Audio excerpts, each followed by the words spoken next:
So the first step is going to be to melt together your butter and chocolate. I'm doing that over a pot of simmering water, or you could do it in the microwave. Take our butter and our chocolate.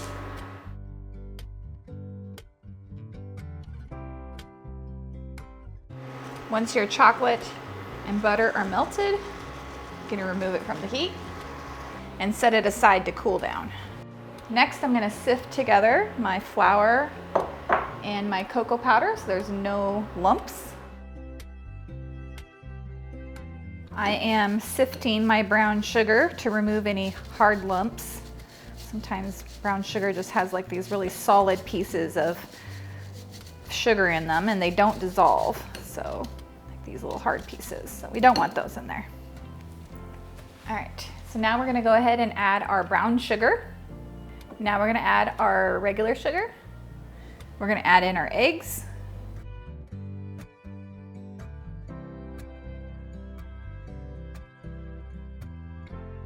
Add your salt and your vanilla, and then we're going to go ahead and whip your egg mixture for 2 to 3 minutes just to develop the structure and the texture of the brownies.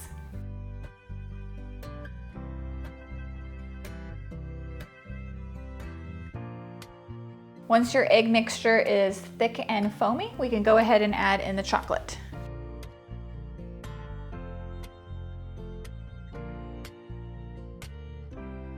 All right, now we're gonna add in the flour and cocoa powder mixture, and we're gonna fold it all together, and then we'll be done.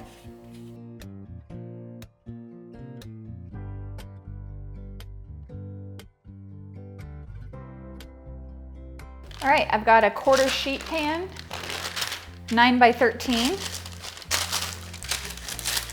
And I'm just gonna line it with some parchment paper. This is just gonna keep the brownies from sticking to the edges and make them really easy to lift out. So pour my batter in there. Spread it out.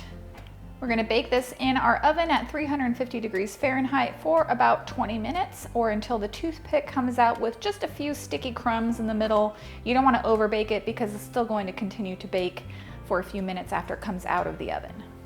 These took exactly 22 minutes. After a few minutes, this crust is going to collapse and make that really yummy, crispy, crackly crust. And I'm gonna let it cool for a little bit before I take it out of the pan.